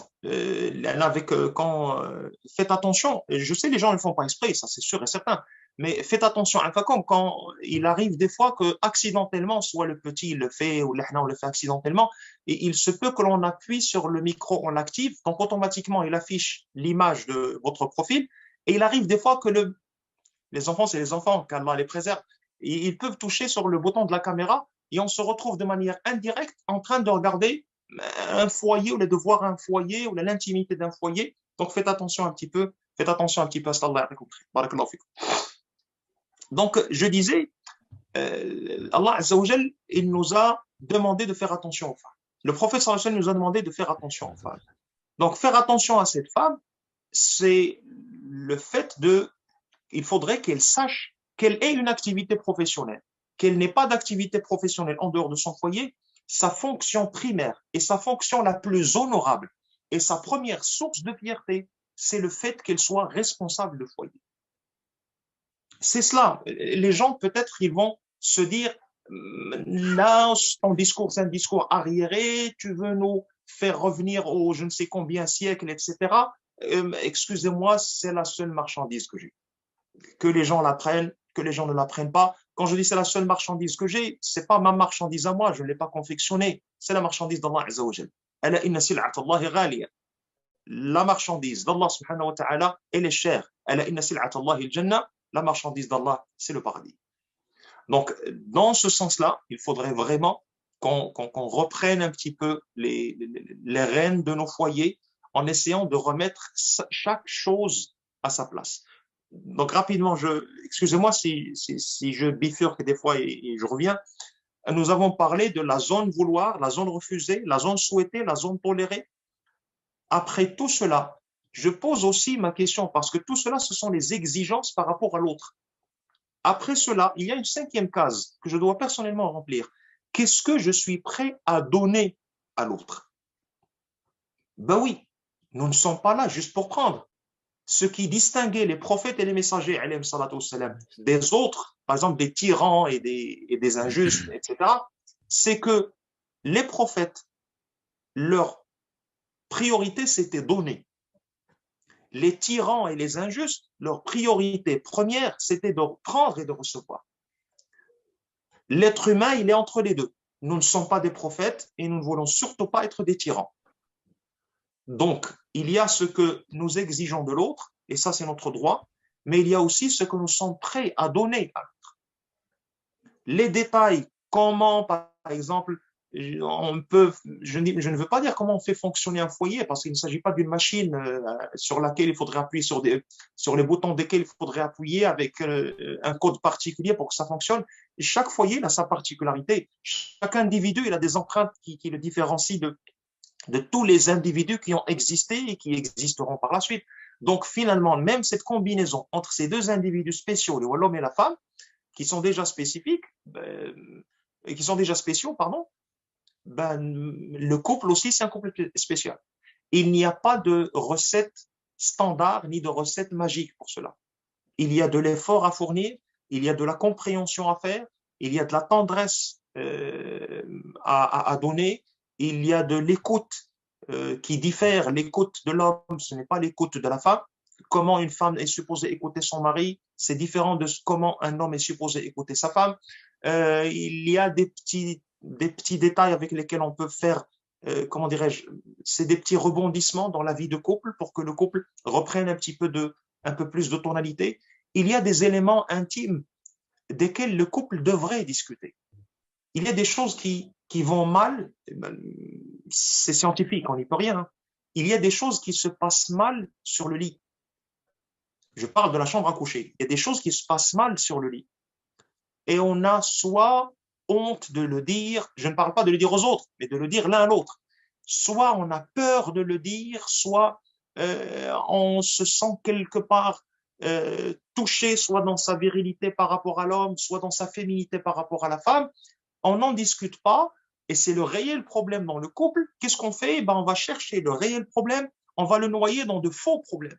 Ah, l'autre jour, tes parents ne m'ont pas beaucoup respecté. L'autre jour, ta mère, quand elle est venue, elle m'a regardé du coin de l'œil. Là, l'autre jour, je voulais avoir la voiture pour sortir les gosses, alors que toi, tu voulais juste la prendre pour sortir avec tes copains. Et la sortie des enfants est plus importante. Tu ne prends pas le foyer en considération. Et on va agrandir de faux problèmes, alors que le réel problème, c'est autre chose. Ça ne se passe pas dans le reste de l'appartement. Ça se passe dans la chambre à coucher. Il y a des spécialistes pour ça. On va les consulter. Si c'est un dysfonctionnement physiologique, le spécialiste, il va nous guider. S'il y a un dysfonctionnement psychologique, il y a un spécialiste qui va nous guider. Au classe. Il y a à ne pas cacher, bien sûr, comment on peut prendre les premiers pas par rapport à la fondation d'un couple, ça on va en parler un autre jour, Et je pense que les grands axes sur lesquels je voulais attirer l'attention pendant cette intervention, je pense les avoir dit. Comme je l'ai dit, d'autres détails, d'autres systèmes de fonctionnement, si vous acceptez toujours de voir s'afficher ce visage sur cette plateforme, on pourrait réserver, Inch'Allah Ta'ala, un autre soir et on pourrait, Inch'Allah Ta'ala, en discuter. Avec Comment, plaisir. Avec plaisir. lancer, par exemple, comment choisir, par exemple, le partenaire, quelles sont les premières étapes dans un mariage, qu'est-ce qu'il faut faire, qu'est-ce qu'il ne faut pas faire, les grands axes, les grands traits, et puis par la suite, on demande à Allah subhanahu wa ta'ala qu'il fasse en sorte que cette entreprise de mariage, qu'elle réussisse par rapport à nous, par rapport à toutes les personnes qui nous entendent.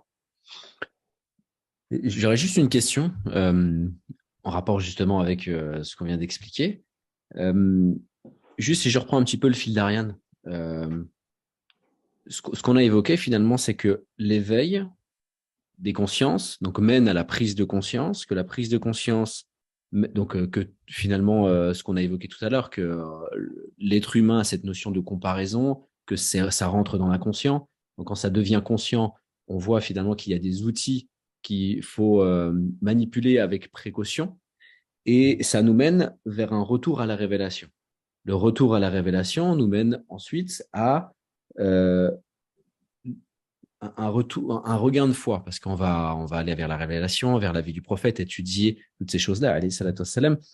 Et en conclusion de ça, est-ce qu'on peut dire finalement que le comportement que l'on va avoir en tant qu'individu dans le couple est le reflet du niveau de foi qu'on a?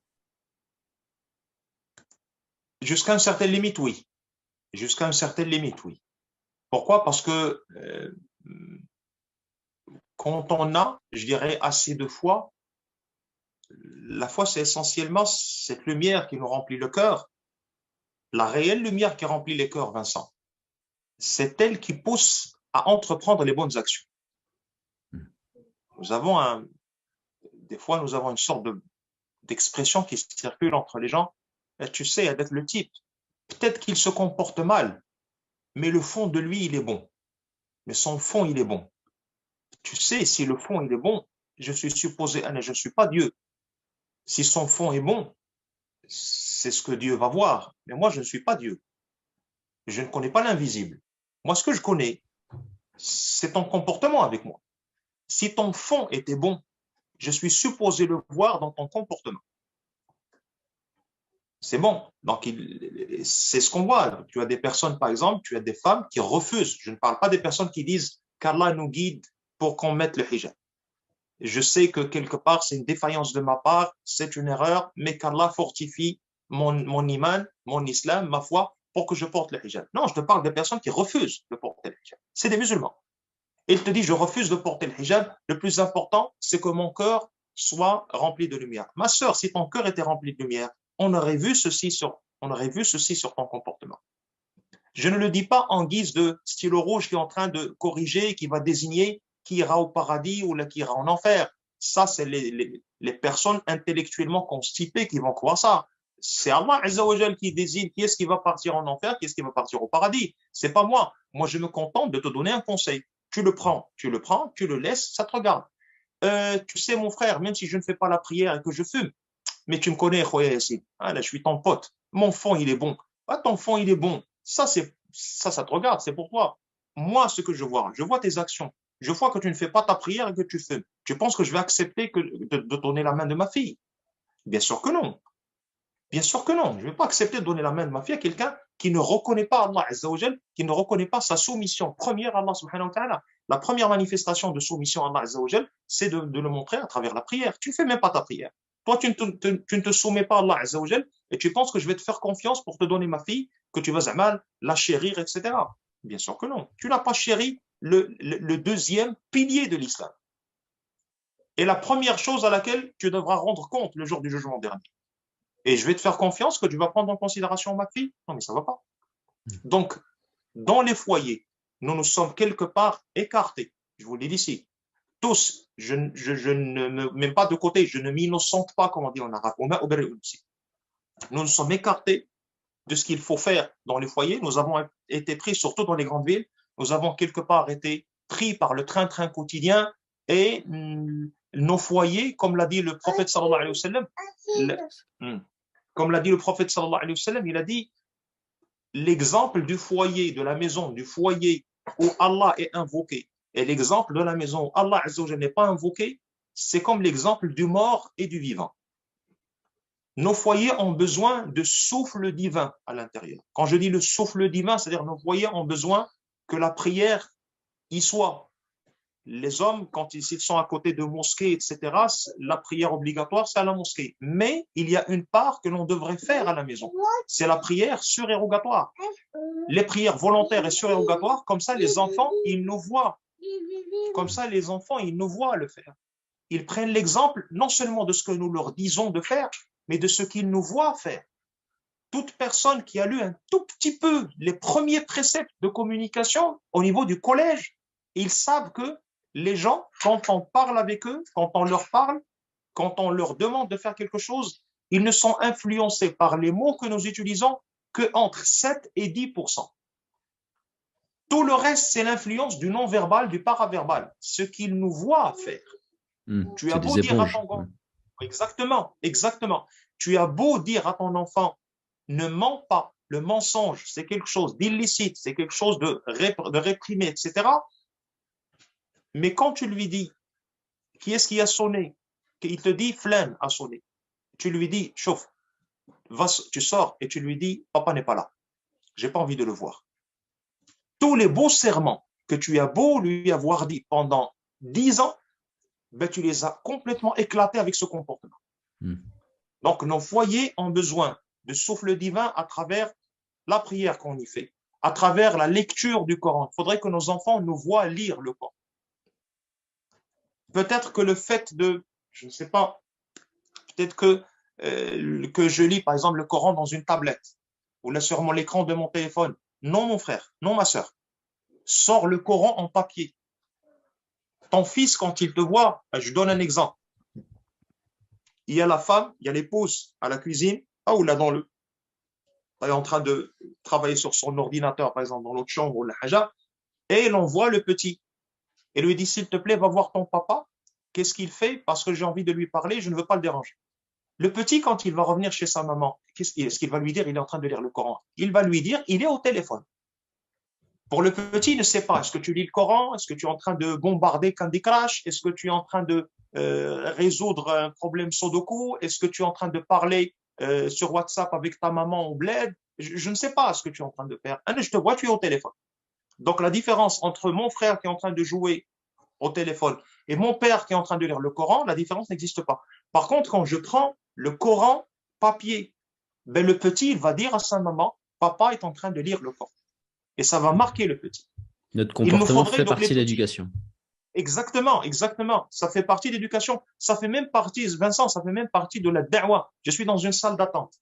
Et maintenant, tu vas regarder que généralement, les gens maintenant, à 90%, ils sont sur leur téléphone. Comment tu vas faire la différence entre celui qui lit le Coran, celui qui lit un livre intéressant, et celui qui est en train de jouer à un jeu, et celui qui est en train de mater les photos de femmes sur Instagram? Aucune différence. Ça se trouve à côté, dans cette salle d'attente, il y a quelqu'un, quand il va te voir sortant le Coran en papier en train de lire, il va se dire, ah c'est vrai, aujourd'hui, j'ai pas lu ma part de Coran. Et il va sortir, c'est de la da'wa. Et toi, tu n'as rien dit, tu n'as rien fait, Allah subhanahu wa ta'ala te comptabilise le hasan. Alors, à l'intérieur du foyer, à plus forte raison, nous avons besoin de ces petites réunions familiales, Vincent. La petite réunion familiale, le père, la mère et les enfants. Une petite réunion familiale, une fois par semaine, 2 fois par semaine, 1 fois par jour, c'est en fonction du rythme que l'on peut entreprendre. Le Coran, avec une petite exégèse assez simple. Tafsir le Coran al-Karim simplifié. Pas rentrer dans Ibn Kathir ou le Tabari ou le Kathir. Non. Tafsir le Coran simplifié. Juste pour qu'on fasse une petite campagne à l'intérieur de la maison, une petite campagne anti-analphabétisme par rapport au sens du Coran. Qu'on comprenne un petit peu ce que nous sommes en train de lire. Ça permettra par la suite de mieux développer notre sens de la méditation. At-tadabbur. Ça permettra de mieux développer le sens de la méditation. Et ça permettra de mieux interagir avec les concepts du Coran. Donc nous avons besoin de remettre un peu de souffle divin à l'intérieur du foyer. Nous avons besoin de lire la biographie du prophète sallallahu alayhi wa sallam par rapport à sa gestion des foyers. Nous vivons des problèmes dans un couple entre un homme et une femme. Le prophète alayhi salatu wa sallam, il en avait 9 en même temps. Tu ris. Ça paraît. Voilà, mais c'est le prophète sallallahu alayhi wa sallam, c'est l'exemple à suivre. Et donc dans les 9 foyers en même temps, nous avons celle qui est jeune, celle qui est moins jeune, celle qui est kada, celle qui est kada. Donc nous avons différents types de profils à travers lesquels beaucoup de personnes peuvent se retrouver. Ce qui facilite par la suite la tâche de la prise de l'exemple sur le prophète alayhi salatu wa sallam. Et on va voir qu'il y avait des éléments auxquels le prophète alayhi salatu wa sallam ne prenait pas, il n'était pas très pointilliste là-dessus. Face un peu de négligence positive. On ne va pas passer la journée entière, tu rentres à la maison, tu déposes les clés, je ne sais pas moi, mais je parle de mes réflexes, tu déposes les clés, le porte-monnaie, le téléphone, et tu vas passer ta main, par exemple, sur la commode. Quoi? On n'a pas essuyé cette commode. Ouais, laisse tomber, ça. Tu ne vas pas être pointilleuse. On n'a pas fait la vaisselle, on n'a pas fait ceci. Laisse tomber. Un tout petit peu de négligence positive. De l'autre côté, on ne demande tout de même pas à la femme de faire vivre le foyer. Je ne sais pas. J'ai pas envie de dire porcherie, bon, je ne l'ai pas dit. C'est bon. Donc, on ne veut tout de même pas, vivre dans la répugnance. Il y a un minimum vital. Mais de l'autre côté, on va pas trop titiller un petit peu les gens à cause de ça. Par contre, la première des choses que je peux demander à mes enfants, bonjour, ça va, vous allez bien, ça s'est bien passé la journée, etc. Alhamdoulilah, vos prières, vous les avez faites? Je pose la question par rapport à ça. Ça, je ne laisse pas tomber. Parce que ça, c'est le pilier de mon foyer. Est-ce qu'on a lu un petit peu notre part du Coran? Non, pas encore. Ça vous dit qu'on le lise ensemble? Oui, j'essaie de trouver plus ou moins des petites combinaisons. J'essaie de trouver des petites combinaisons. Ça ne veut pas dire que je suis en train de demander aux gens d'essayer de mener avec la fameuse vie de l'American Dream. On rentre, c'est la femme qui sourit, c'est le papa qui est gentil, il prend un petit nid, il va. Non. Il y a des fois où on n'a pas la tête à ça. Il y a des fois où ton gosse, il vient à la rentrée, papa, j'ai obtenu kada. Tu sais, je verrai ça plus tard. J'ai pas toute ma tête. Et il y a des fois où tu es comme ça. Il y a des fois, il va falloir se connaître de l'intérieur. Quels sont les moments où je n'arrive pas vraiment à supporter la pression des autres? Et je le dis à ma partenaire, je le dis à ma femme. La femme, elle le dit à son mari. S'il te plaît, je vais te demander un tout petit truc. Je sais, tu as passé la journée avec les gosses et tout, mais un tout petit peu plus. Aujourd'hui, j'ai passé une sacrée mauvaise journée. Est-ce qu'il y a possibilité pendant une petite demi-heure, le temps pour moi juste de m'allonger un peu, de fermer les yeux? Est-ce qu'il y a possibilité que tu retiennes les gosses le temps que je ferme les yeux pendant une petite demi-heure?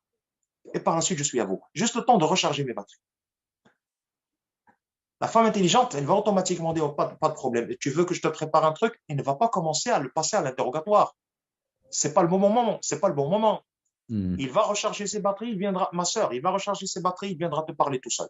Il viendra lui-même, tout avouer, tout seul, il va signer, avouer, telle heure, telle date, j'ai fait. Donc, c'est pas le bon moment. Très bien, Wacha, pas de problème. Je te prépare une petite infusion pour te relaxer. Non, je vais juste, c'est pas grave. Ça fait, je prends les gosses, et toi, tu vas dormir un petit peu. La même chose, ça se trouve, la femme, par exemple, c'est la période mensuelle, c'est les menstrues. Tu sais, s'il te plaît, je suis désolé, est-ce que tu peux faire appel, par exemple, à un restaurant ou la Haja pour qu'il nous livre le déjeuner? Aujourd'hui, je suis complètement terrassé, j'ai pas pu préparer le déjeuner. C'est pas grave, ça passe, même avec un chiche. Tu veux que je te cherche un médicament? Non, merci. C'est bon, va te reposer, il n'y a pas de problème, je vais faire appel, livraison à domicile, il n'y a pas de problème. Et on essaie de se gérer de cette manière. Comme je te l'ai dit, les détails, on verra peut-être, Inch'Allah, dans une autre séance. Nous pourrions parler. Après ta permission, chef Vincent, j'ai une question, si vous me permettez, Cheikh Yassine. Oui, je t'en prie, ça. Ça, c'est le résultat qu'on doit avoir, c'est vraiment la pratique des recommandations d'Allah Azza wa Jalla et de son prophète alayhi salam. Mais si on revient un petit peu en arrière, même pour les gens qui sont déjà mariés ou pour les gens qui veulent se marier, se former à la jurisprudence des affaires familiales. Même des fois, une sœur m'avait dit, c'est trop tard. J'ai dit non, c'est pas trop tard. Renouveler le niya, bi'idnillah, et enlever comment dire, le problème, c'est un problème pour moi. Le problème, c'est un problème parce que ni l'homme comprend la femme, ni la femme comprend l'homme. Et l'un jette les accusations sur l'autre. C'est à cause de toi, elle, c'est à cause de lui. Et jamais on trouve un terrain d'entente. Il y a des enfants au milieu. Pourquoi ça éclate? Parce qu'on ne connaît pas. On n'a pas une bonne base pour gérer les problèmes. Comme vous venez de dire, barakallahu fikoum, une bonne base pour atteindre le niveau parfait, ça n'existe pas, mais au moins un niveau optimum dans une vie équilibrée avec les enfants. Et faire on a tout. Bien sûr, il y a suivre la sunna du prophète sallallahu alayhi wa sallam, comment lui il est avec sa femme, comment sa femme est avec lui, et la femme se question, ouais, c'était le prophète, ouais, c'était la femme de... Non, ben, pourquoi? C'est un exemple. Voilà, c'est un exemple. Le prophète, il est là pour être un exemple. Exactement, exactement. On a des mouchkils et les gens, ils veulent pas entendre. Les gens, ils veulent pas. Si par exemple, le cheikh Yassine le dit, bah, bismillah, on va le faire. Si Sana, il le dit, elle dit n'importe quoi, c'est pas un exemple. Bismillah, on va pas le faire. Non, là, Sana, tu as tout à fait raison. C'est ce que j'ai appelé tout à l'heure, là, cette renégociation de contrat. C'est bon, renégociation de contrat. Il y a des personnes qui vont dire, ouais, ce que tu es en train de dire, c'est sympa, mais par rapport à quelqu'un qui va fonder un nouveau couple. Ah non, ah non. Quand la révélation a été faite au prophète, alayhi salatu wassalam, il y avait des couples mariés, ils étaient complètement kuffar. Et ils étaient âgés. Et ils avaient des enfants. Mais ils ont pris la décision qu'à partir de maintenant, on va gérer notre vie autrement, en fonction de ce qu'Allah Azza wa Jalla a demandé. Des fois, comme il y a une maxime française, on dit qu'on peut emmener un cheval jusqu'à la rivière, mais on ne peut pas l'obliger à boire. Donc, tout ce que nous pouvons faire, c'est la guidance à travers laquelle nous montrons le chemin. Mais que la personne accepte qu'il n'accepte pas, ça, il y a d'autres paramètres qui rentrent là-dedans. Par exemple, quand les gens vont connaître, et même pour les personnes qui vont fonder un nouveau couple, on leur dit, vous êtes appelés à apprendre la jurisprudence, pas par cœur, et à connaître la jurisprudence, la jurisprudence matrimoniale, à l'apprendre avant le mariage. Par exemple, les gens ne savent pas que si jamais ils ont une défaillance physique ou psychologique, avant le mariage, il faut le dire. Je me retrouve dans un couple 2 ans après le mariage, ce n'est que là que je découvre que mon mari ou le mari découvre que sa femme, elle avait des antécédents de dépression nerveuse avant le mariage. Fallait le dire. Dans ce cas-là, ma femme, je la prends, ou là, j'accepte avec le mari, il n'y a pas de problème, on va combattre ensemble, Inch'Allah ta'ala, on va avancer ensemble, progressivement, au fur et à mesure, pour essayer de dépasser ça. Il y a des sœurs qui le font, la jazion bikhair, il y a des frères qui le font, la jazion bikhair. Mais que ce soit clair dès le départ. Il faut que ce soit clair. Ça, c'est valable pour tous les domaines. Oui, les droits matériels, par exemple, de la femme, les droits matériels de l'homme. On attaque un petit exemple, la dot, ou l'équivalent de la dot, sdaq. Ben, tu as un homme, par exemple, au début, parce qu'il est tout feu, tout flamme, il veut juste se marier, etc., qu'il a sdaq, pas de problème, 1000 euros au niveau de la dot. Bon, j'ai pas les 1000 euros, je te donne 500 euros maintenant et 500 plus tard. Donc, les 500 euros, c'est une dette. C'est vrai. C'est une dette. Il faut qu'il la paye. Si jamais il décède, si jamais il décède, avant de payer les 500 euros, c'est une dette. Avant de répartir l'héritage, il faudrait d'abord prendre les 500 euros de sa propriété, de son argent, et les remettre à la personne concernée qui est sa veuve. Après, on va répartir l'héritage. Beaucoup de personnes ne font pas attention à ça. Aussi, il y a certains maris, quand une fois j'ai dit à un frère que si ta femme, elle travaille, alhamdoulilah, de son propre gré, alhamdoulilah, mais si elle donne une partie pour le foyer, c'est une sadaqa. Il a rigolé. Il dit c'est une sadaqa. Parce que pour le sentier d'Allah. Oui. C'est une obligation. Déjà, non, il est obligé de dépenser parce que c'est le responsable du foyer. Mais avec l'intention, ce qu'il dépense obligatoirement, c'est comptabilisé comme étant sadaqa. La meilleure. Ce qu'il dépense, c'est comptabilisé sadaqa. Alors imagine ce qu'il dépense de manière volontaire et non pas obligatoire.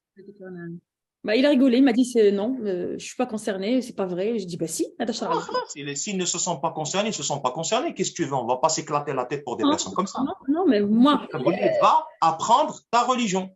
Non, c'est ça. Va apprendre ta religion. C'est ce dont nous avons besoin. Il faudrait que les gens, comme le disait Ibn al-Qayyim, rahimahullah, au 8e siècle de l'Hégire, c'est-à-dire il y a 7 siècles maintenant, il a dit quelle est grande cette religion s'il y avait des hommes pour la porter. Il n'y a pas d'opposition entre les idées. Inch'Allah ta'ala, un autre jour, on pourrait discuter de pourquoi est-ce que nous sommes loin du Coran.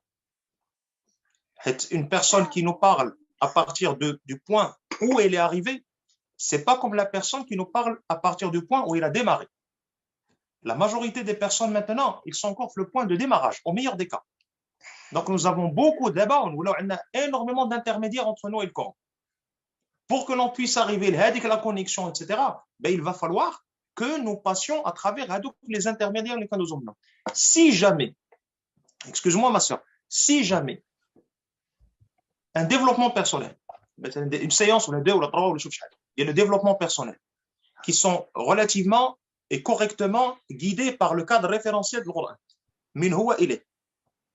Il peut me permettre, ne serait-ce que de dépasser le stress que je vis au train-train quotidien et qui peut remettre quelque part, de remettre un petit peu les priorités dans le bon ordre. Et je prends par la suite mon envol. Il n'y a pas de problème. Quelqu'un, alhamdoulilah, qui n'a pas ce genre de souci, il n'a pas ce souci, il ne va pas se casser la tête. Si on est psychiquement équilibré, pourquoi est-ce qu'on va comparaître devant un psychiatre? Ça n'a aucun sens. Donc les gens diffèrent. Et c'est en fonction de ces différentes, c'est bon, et c'est en fonction de différentes positions à partir desquelles nous prenons le départ, c'est ce qui fait la différence entre les gens. Oui, encore une fois, je tiens à remercier toutes les personnes qui ont fait en sorte à ce que cette intervention ait lieu. Après tout, alhamdulillah azza wa jal pour tout. Et on demande à Allah subhanahu wa ta'ala à ce qu'il nous préserve, à ce qu'il préserve nos familles. Il va falloir reprendre un petit peu les rênes. Nous nous sommes laissés un peu trop emporter par le mood de la vie mondaine actuelle, les réseaux sociaux, le train-train quotidien, la comparaison par rapport aux autres, alors que ce qui nous est demandé, il est nettement plus simple que ça.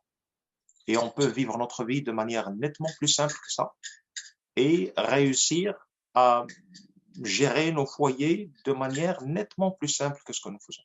Il arrive des fois, serait-ce que, comme tu l'as dit Vincent, comme mot de la fin, nous nous compliquons un peu trop la vie alors que les choses sont très simples. Dans mon foyer, si j'aime ma femme, je lui dis, il n'y a pas plus simple que ça. Pourquoi est-ce que je vais essayer à compliquer la chose, de le lui exprimer autrement et à ma manière? Elle a besoin d'entendre 3 mots. Je t'aime. 3 mots. Tu passes ta journée à parler, mon frère. Balance-lui les 3 mots. Mais balance-les-lui avec le cœur. Mais balance-lui les 3 mots. Je ne sais pas moi, mais les choses sont très simples. Il y a un mari qui parle, par exemple, il y a la femme qui demande au mari juste après la rentrée, qu'est-ce que tu as fait, où est-ce que tu étais, etc. S'il t'exprime clairement qu'à ce moment-là, il n'a pas envie de parler, ne pose pas la fameuse question, pourquoi tu n'as pas envie de parler? Il n'a pas envie de parler. Ça me rappelle un ancien acteur qui avait une fois subi une opération sur la gorge, donc il ne pouvait pas parler. Et au début, ça l'avait fatigué d'expliquer aux gens, donc il a écrit une petite pancarte qu'il a laissé pendre sur sa poitrine. Je ne peux pas parler. La fameuse question à $5 000 qui se pose juste après, pourquoi tu ne peux pas parler? S'il pouvait parler, il n'aurait pas accroché ça. Donc, ne pose pas la fausse question au mauvais moment. Les choses sont simples. Les choses sont nettement plus simples. Mais il arrive des fois, beaucoup de fois, que nous nous compliquions la vie facilement. Donc, s'il y a un mot de la fin à dire, Ihdina as-sirata al-mustaqim, Allah Azza wa Jal, il nous a imposé de dire dans chaque unité de prière, dans chaque raka'a, il nous a obligés à invoquer cette invocation. Parce qu'Allah subhanahu wa ta'ala qui nous a créés, il sait subhanahu wa ta'ala ce qu'est la meilleure invocation. La meilleure chose qui puisse nous arriver, c'est qu'on soit guidé au droit chemin, sur le droit chemin et dans le droit chemin. Donc, ihdina sirata al-mustaqim, ça englobe un peu le tout. Donc, on demande à Allah subhanahu wa ta'ala à ce qu'il nous guide sur le droit chemin. Un autre jour, peut-être, comme on l'a dit, on pourrait un petit peu discuter de quelques petits détails qui peuvent faire les différences maintenant dans un couple, soit les nouveaux couples, soit les anciens couples, etc. Encore une fois, je le redis, je ne suis pas spécialiste de thérapie de couple. Je donne les éléments généraux. C'est un peu la différence entre da'wa et le fatwa. Da'wa, c'est la prédication du droit chemin. Ça, tout le monde peut le faire. Il ne s'agit pas de spécialistes, tout le monde peut le faire. Mais le fatwa, c'est le fait de dire que pour telle personne, dans telle situation, voilà le commandement qui lui sied. Ça, c'est les spécialistes qui en parlent. Donc, quand il y a des couples qui connaissent un problème, ou une femme qui connaît un problème dans son couple, un homme qui connaît un problème dans son couple, ça, c'est un spécialiste qui doit s'adresser et pas quelqu'un comme moi. Moi, en gros, je donne les grands axes. Voilà, c'est comme si je dis à quelqu'un, tu n'as pas, je dis par exemple, l'usure, le crédit usurier, le riba, c'est haram. Il y a quelqu'un qui va venir me dire, oui, mais moi je suis dans une situation de précarité où je n'ai trouvé personne pour me donner un crédit ou la kada. Là, je ne peux pas dire que dans ta situation, il s'agit d'exception. Je ne suis pas savant. Là, tu vas voir un savant. Le savant, lui, il va prendre toute ta situation. Tu vas lui expliquer toute la situation. Il va voir quels sont les côtés positifs, les côtés négatifs. Il va mesurer en fonction de la responsabilité qu'Allah Azza wa Jalla lui a donnée en tant que savant. Et là, il va dire, pour toi, oui, tu peux prendre le crédit usurier. Pour toi, non, tu n'as pas la possibilité de prendre le crédit usurier. Mais ce savant, ce n'est pas un clergé. Il sait qu'en disant ceci, en donnant ce commandement à cette personne, il va devoir en rendre compte devant Allah subhanahu wa ta'ala. Donc, il ne pourra le faire qu'avec science et avec esprit d'abnégation. Donc, c'est pour cela qu'on pourrait discuter de ces éléments-là, mais dans le cadre d'axes généraux qui pourraient, quelque part, pour les personnes qui n'ont pas vraiment de grands problèmes, alhamdoulilah, ça devrait les aider plus ou moins à mieux arranger, enfin, ça devrait nous aider à mieux arranger notre vie de foyer, notre vie de couple. Et puis, qu'Allah Azza wa Jalla fasse en sorte à ce que les choses aillent dans le bon sens. Barakallahu fikum, jazakallahu khairan, subhanakallahumma wa bihamdik, ashhadu an la ilaha illa anta astaghfiruka wa atubu ilayk, wa sallallahu ala Muhammadin wa ala alihi wa sahbihi ajma'in, alhamdulillahi rabbil alamin. Eh ben merci encore une fois pour cette conférence, pour cette intervention. C'est toujours un plaisir de vous avoir parmi nous, d'échanger avec vous. Merci beaucoup. Et ben écoutez, du coup, je pense qu'on pourra faire une suite à cette conférence. Si vous êtes d'accord pour nous faire honneur de votre présence une nouvelle fois. Ah, l'honneur est pour moi. L'honneur est pour moi. Machallah. Et ben on va pouvoir clôturer en souhaitant une bonne fin de soirée à tout le monde et une bonne nuit aussi, je pense, pour la plupart. Et puis, à très bientôt. Barakallahu fik, salam alaikum. Barakallahu fik. À bientôt. Alaykoum salam wa rahmatullahi wa barakatuh.